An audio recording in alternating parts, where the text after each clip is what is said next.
Welcome back students. This video is for class 7 chapter number 4 heat and its effect, page number 31. Okay, this is the first part of this chapter. So today we are going to see what is heat basically first. Okay, when we will come to know what is heat, then only we can learn about its effects, right? So heat. Now heat is a word which we hear in our daily life, right? We hear heat means while cooking, while ironing clothes, means everywhere where we feel something hot, okay, related to some hot substance, we come across the word heat, right? Now what they say, that heat is a form of energy. Now basically what energy is, right? Energy is an ability to perform some work. Means why we require energy we require it to perform some work. And what is work? Work means making displacement of something, or means doing something from which we get some output, right? That is basically work. So using this heat, okay, so using this heat to do any work, right? So we can say that heat is a form of energy. Why? Because using heat we can perform some work, hence heat is also a form of energy. It is also called as thermal energy. Which energy? It is called as thermal energy. Next, now they have given some characteristics about the heat. We all know these are the very general characteristics, and all of us know about this. Okay, so what they say, that heat can be transferred from one form object to another, right? Now if you are means heating something, okay, like if you are ironing, okay, if you are ironing your clothes, now the iron is hot, now while ironing, what you are doing, you are transferring that heat of the iron to the clothes. Means what? The transfer of heat is taking place, hence we can say that heat can be transferred from one place to another, or of one object to another. Second, what they say, heat flows from a region of higher temperature to a region of lower temperature. Now for this, the best example is, if you boil some water, okay, boil some water and take it down from the stove, okay, take it down from the burner. Means now after boiling it, don't allow heat to come in contact with it. Means you don't have to allow that burner to be with that vessel, okay, means you have to take it off. Now what you will observe, with time the temperature of the water decreases, means what? The heat is getting transferred into the surrounding, right? If this is a vessel and it is having a boiling water, slowly the temperature of the water decreases. Same, slowly what happens, the temperature of the water decreases, but where the heat is going, it is going in the surrounding, okay, it is going in the surrounding. Hence we can say that heat can travel from hotter temperature to lower temperature. Means it goes from hot to low temperature. Does it happens that if you take that boiling water from the burner and it will start boiling with time? No, it won't boil automatically, right? Means you, without giving heat, it will not boil. So basically for normal in general, what we can say, that the heat travels from higher temperature to the lower temperature. Now next, if heat is added to a substance, like when we boil water on a stove, it becomes hot. If we take away heat from an object, it cold. So as I said, it do not get boiled automatically, right? It requires the heat energy provided by that burner. So the water boils only if and only if it is on the stove, right? If it is not on the stove, it won't boil. Next, what they say, heat can also be converted into into another form of energy. Example, heat energy can be converted to mechanical energy. Now you all have heard about coal engines, right? In coal engines, what happened when you put coal inside that space given in that engine? After burning that coal, what happens? The heat energy is produced, and using that heat energy the railway engine runs. Okay, so basically now here the coal. From coal, what we are getting? We are getting heat energy, and that heat energy is making that train to move. Now moving is a form of mechanical energy. Movement of the train is a form of mechanical energy. So we can say that heat energy is getting transferred to the mechanical energy. Hence we can say that heat can also be converted into other forms of energy. Next, now we can see some of the changes. Okay, for that they have given a activity, and also why we use heat. Okay, now for that they have given two uses, that heat causes expansion. Now this expansion thing we will see in the next topic, because we are having a whole topic upon the expansion. And next, also heat helps to kill the microorganisms. Why we drink boiling water? Because all the germs in the water gets killed. So we boils the water to kill all the germs or microorganisms present in that water. So basically heat kills the microorganisms. Clear? Now expansion due to heat. Expansion. Now what is expansion? Okay, expansion means what? If a thing is there, with time what happens? There is increase in size. With time what happens? There is increase in size. So such thing is called as expansion.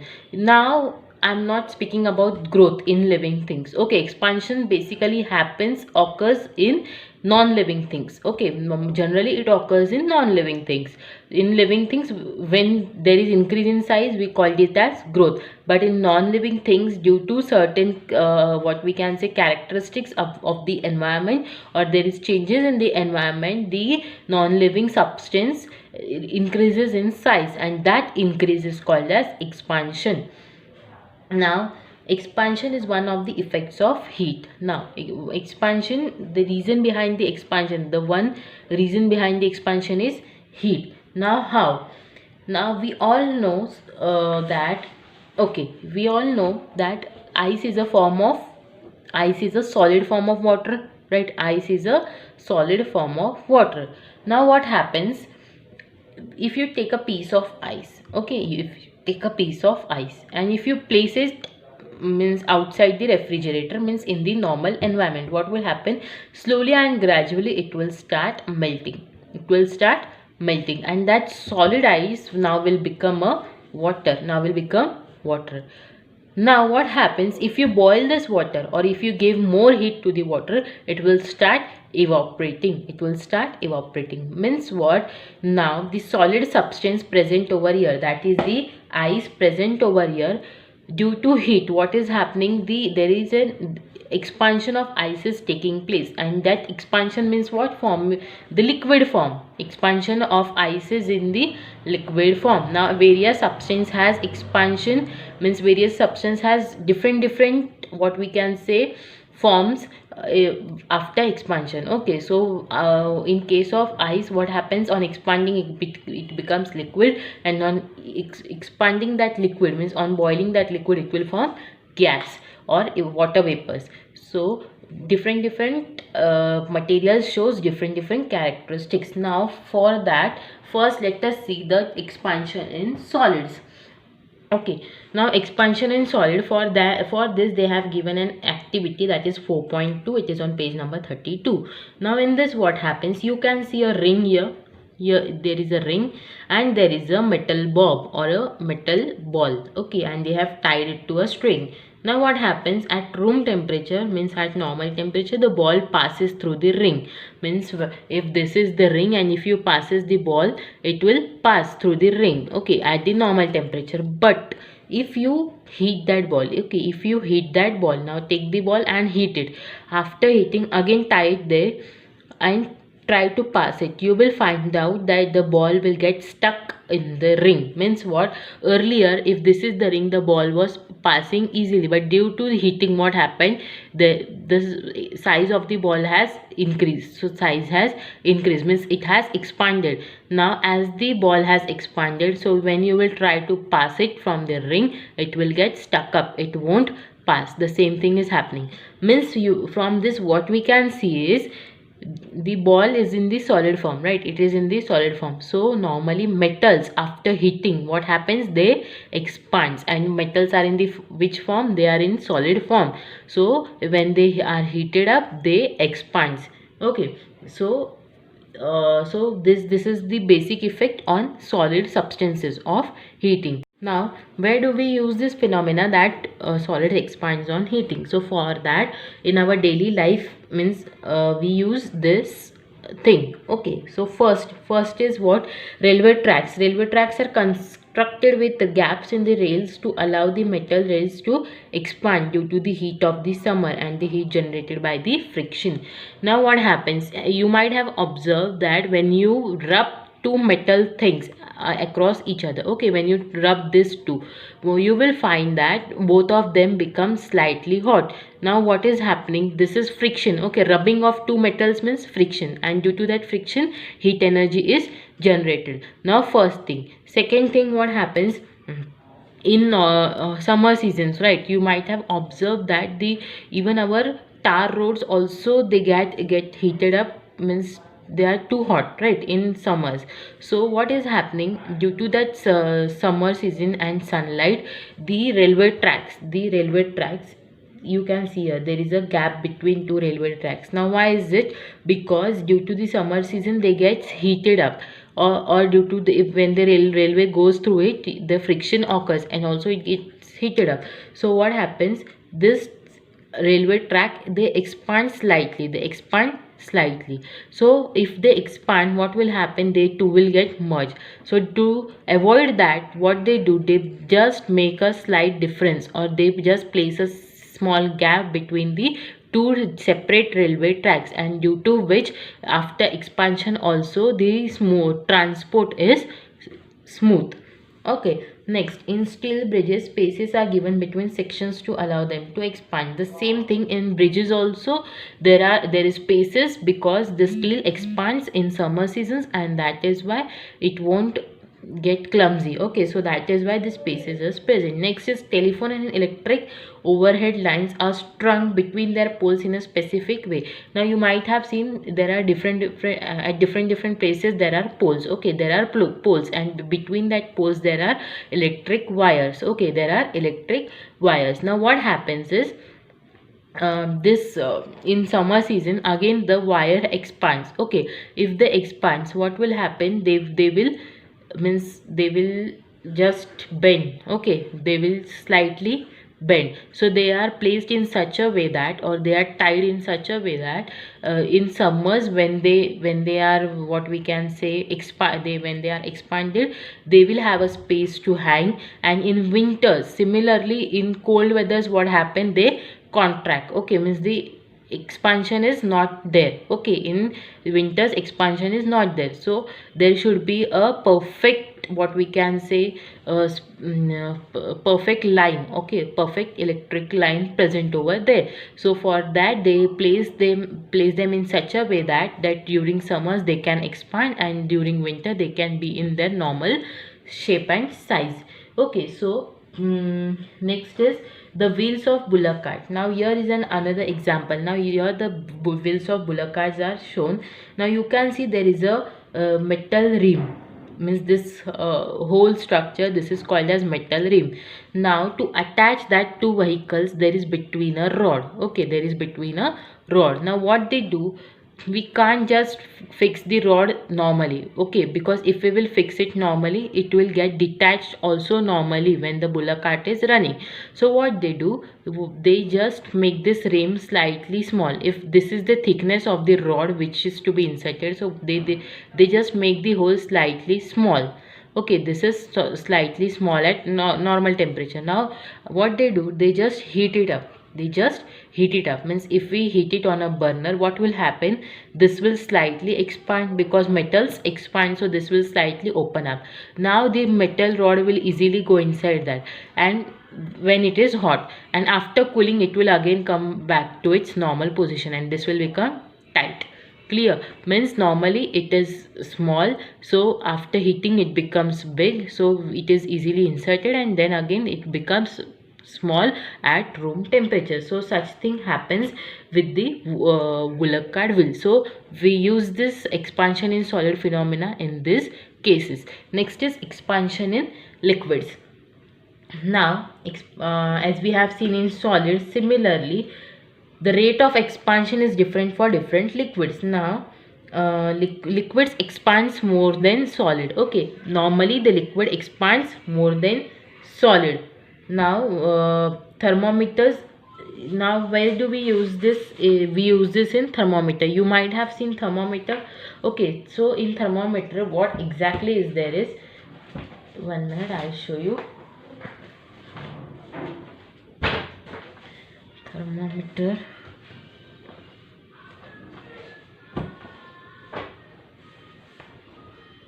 Yeah, if you might have seen thermometer, right? It has a mercury bulb.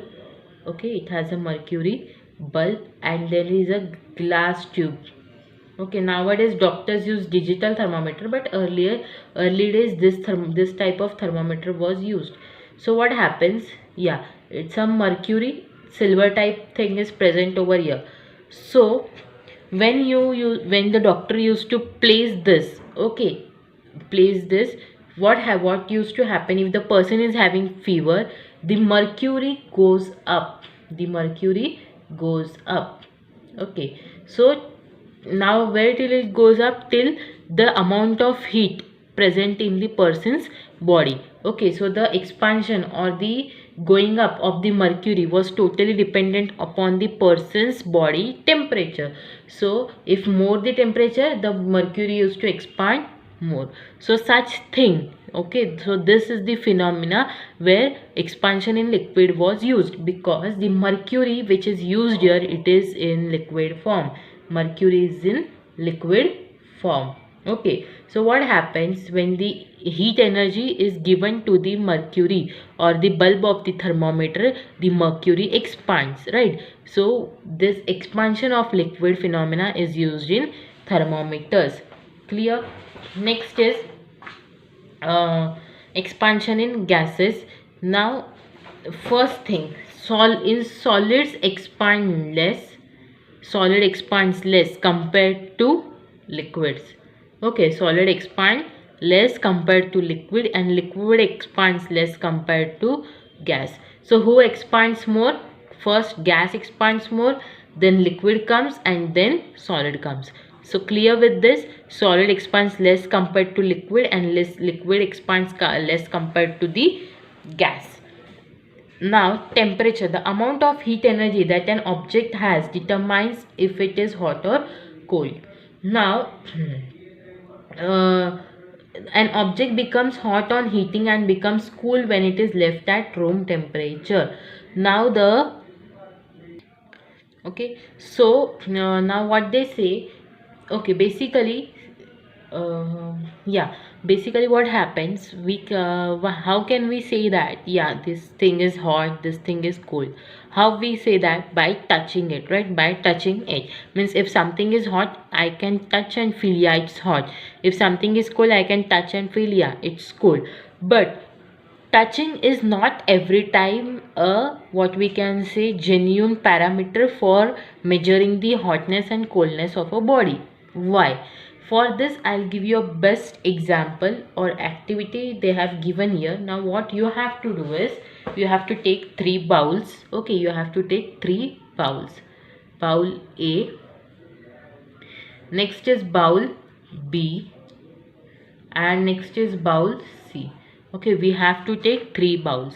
Now we have to take water inside them. We have to take water inside them. Bowl A is having hot water, bowl C is having cold water. A is having hot, C is having cold, and this B is having normal. Normal means our normal room temperature water. Okay, now what we have to do, we have to immerse our one hand in this cold water and another hand in this one hand in this hot water and another hand in this cold water. Okay, keep it for some time. After that, take both of them out and just immerse both of them in normal water at the same time. Okay, means what, first we have to insert in hot, next in cold. Okay, keep them Now at the same time you have to take them out, and say at the same time you have to immerse them in normal bowl. Now what you will observe, that my hot water hand will feel that this water is cold, this water is cold, right? But my cold hand water will feel that this water is hot. Means my hot water hand, this hot water hand will feel that this water as cold, and cold water hand will feel that this water as hot. Means what? My touching technique, okay, or the technique of touching and knowing the temperature is not accurate, because sensing the temperature depends upon the environment where we are present. Means when our hand was present in hot water, we were feeling as cold, and when when the hand was in cold water, we were feeling as hot. So the totally our sensing of temperature depends upon the temperature where we were initially, right? So now for this, okay, so from this what we come to know, that yeah, to measure the hotness and coldness we should have a device, and we should have a parameter, that below, above this thing the substance is hot, and above below that it is cold, right? So we should have a parameter, and for that we had invented a device called as thermometer. A device was invented to know, to measure the temperature, and it is called as thermometer. Clear? So this is the thermometer. Now using the thermometer, what happens is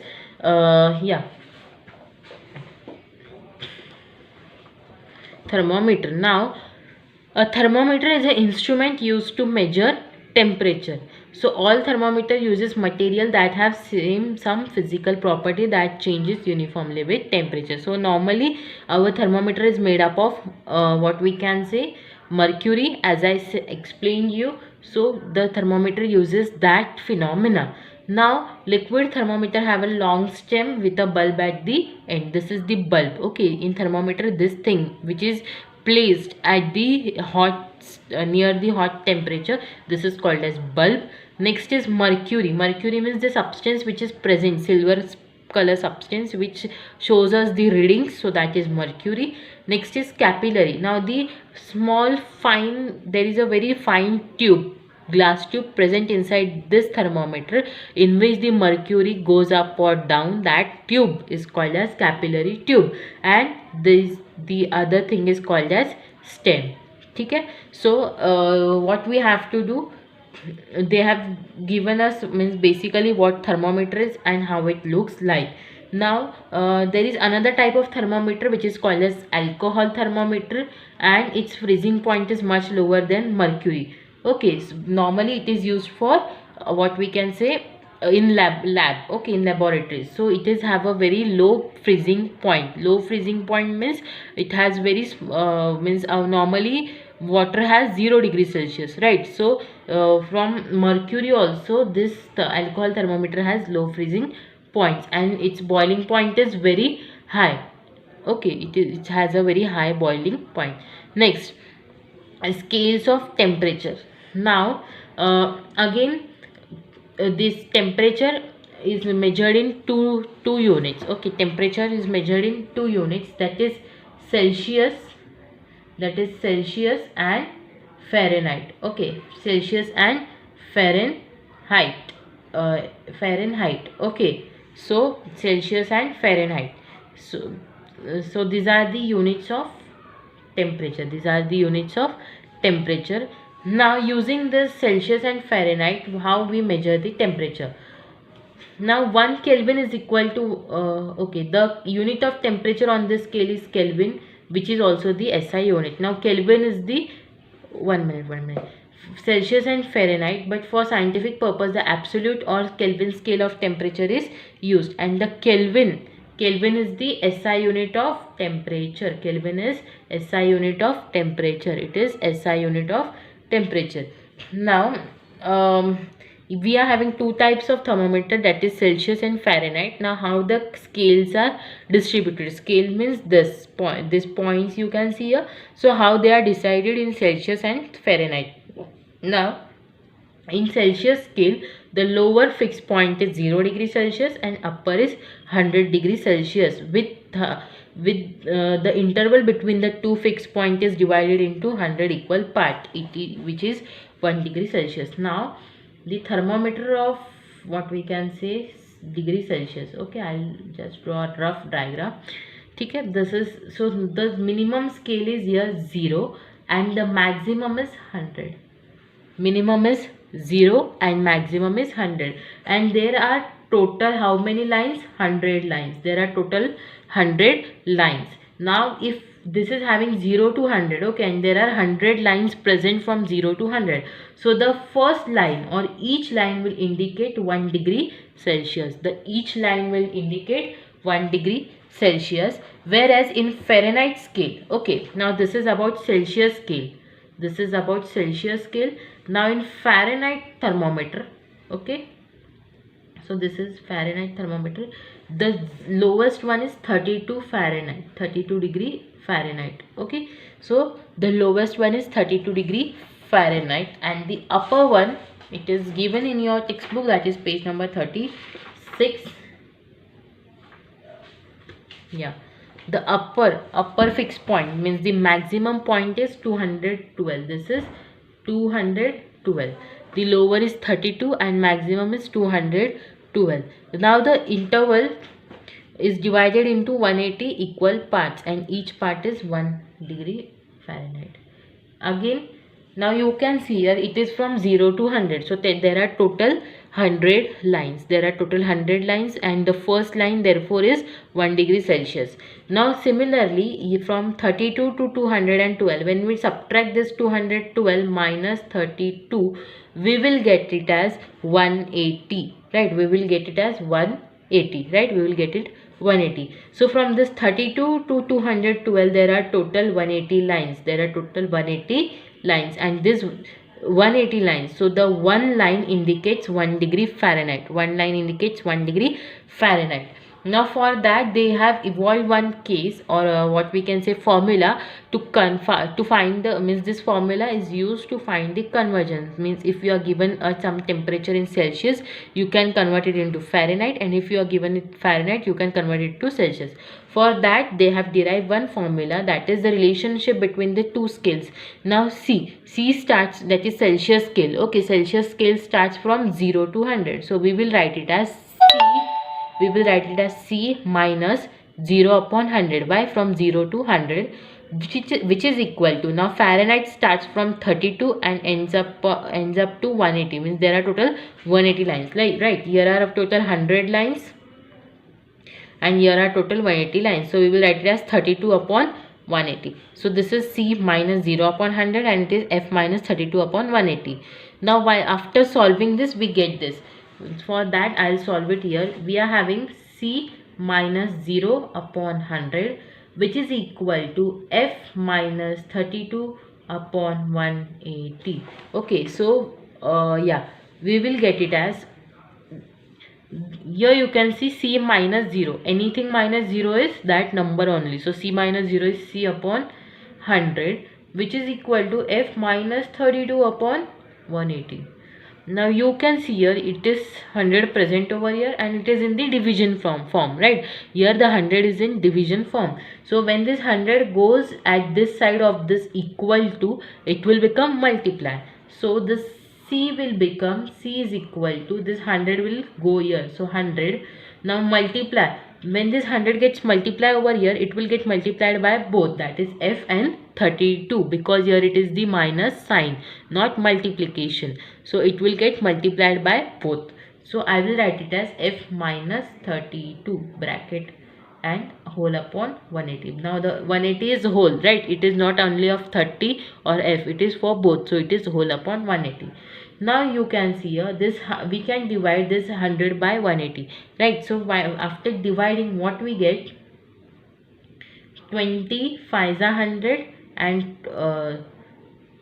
20 9s are 180. So what we get, 5 by 9 into F minus 32, that is C. Now using this formula, we can, means if we are given something in Fahrenheit, we can convert it to Celsius. But what about if we are given something in Celsius and want to convert to Fahrenheit? So for that we will take this F we will take this f on this side only. So for that, this 9 by 5, it will go and multiply here. Okay, so it will become opposite. So this will become 9 by 5. It is here, because here 9 is in division, here it will go like multiplication, and 5 is in numerator, it will go in denominator. And this is equal to f minus 32. This is 9 by 5, c is f minus 32. Now this is minus 32. If it will go here, it will become plus 32. So it will become, therefore f will remain as it is, 9 by 5 c plus 32. So this is what about f, and this is what about c. Clear? This is about f and this is about c. Now see here, they have given an example, that is convert 40 degrees Celsius to Fahrenheit. Now we are given Celsius, we have to convert to Fahrenheit. So we are given means we have to use this formula. What we will do, f is equal to this formula, 9 by 5 c plus 32. So 9 by 5 as it is, into c is 40 degrees, so c and plus 32. Okay, after solving this, we will get f is as 104, means 40 degrees Celsius in Fahrenheit becomes 104 degree Fahrenheit. Similarly, they have given minus 40 degree. Okay, now how to use a thermometer? To use a thermometer, everyone knows how we use the thermometer. We just place the mercury bulb at the place where we want to measure the temperature, and after some time we just remove it and we just observe the expansion of the mercury. So in this way the thermometer is used.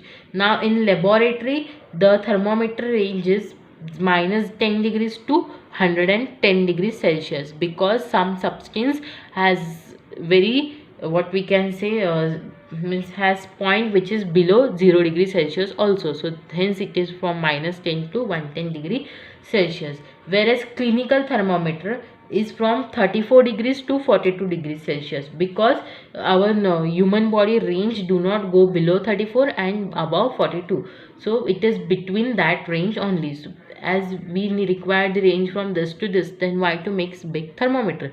That is why the clinical thermometer, or the thermometer which doctor uses, is having a very short range. Okay, now working of a clinical thermometer, as I have explained, the same thing happens. What does the doctor do?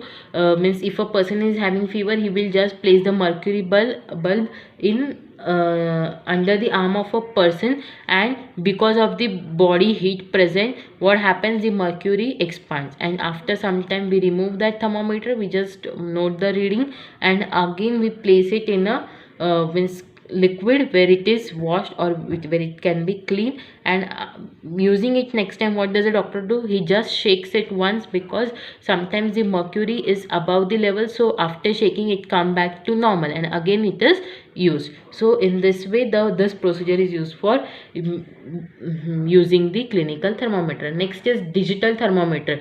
Now digital means what? We are having digital watches also, right? Digital means which directly shows us the number.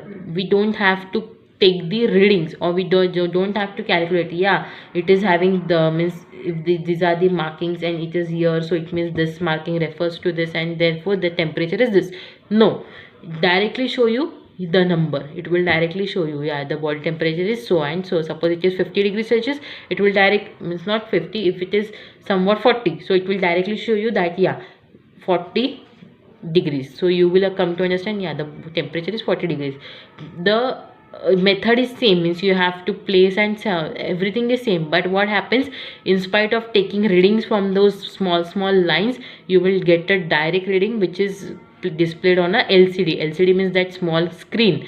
On that you will just observe the numbers. So that is the digital thermometer. Clear? With this your chapter ends here.